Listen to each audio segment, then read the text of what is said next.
আল্লাহ কইবা ও সিরাজ তুমি শেখ আসলাই, তুমি সব কিছু তোমার উপরে নির্ভর আছিল।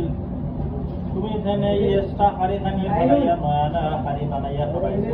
মানে মাহফিলের আগে রে মাইকিং হয় না খেয়ে বড় করবা যদি আমরা সে মোটা এর বানা আমাদের সময় ধরবো না মাইকের মধ্যে নিউ প্ল্যান করব বলরোজ মাওলানা সিরাজউদ্দৌলা বিশ্বনাথী কইবা ও সিরাজ মালিক তো এখানে আসলা না ঘুমো আসলা, তুমি যে অবশ্যই হল্লায় মাছ খারি ফেলাই দিলাই, চিকেন খারিও ফেলাই দিলাই, মানুষকে খাইতে পারেন না, বেকার মানুষ ঢোকাট আছে। এটা তুমি চিন্তা করছো না যে তুমি এখন তো কি হয়েছে তো এই সময় তো মাহুত্র ভাইতাম না হেও ধর্ম খাতারে হে কইব বেটা ফলাইয়া বানাইয়া দিছই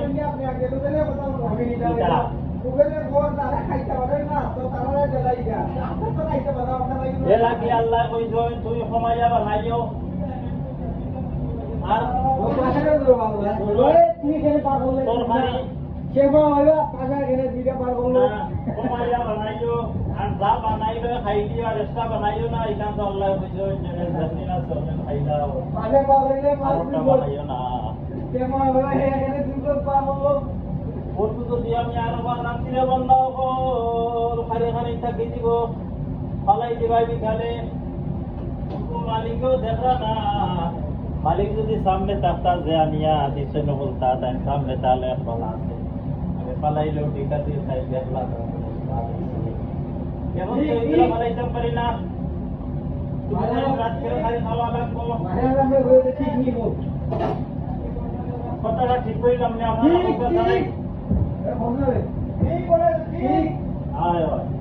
এলাকি নিয়ম হইল যখন রাঁধতে হয়ে যাব খালি ওখানে খাই দিবা, আপনারা ফালাইবা না, ফালাইলে অবশ্যই এগুলো জমা হবে।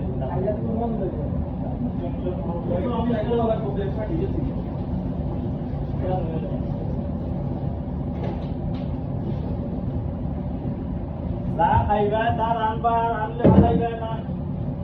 লবণ যদি কম হয় সেই কথা আছে, লবণ তো পুরা আছে, তুমি তেন খাইতাই তুমি তেন খেলে তাকে খাইতাই না। আজকে খাওয়া লাগবো আমি দিতাম পারতাম না, খাইলাম রান্না হয়ে যাব আজ খাইবাই নে।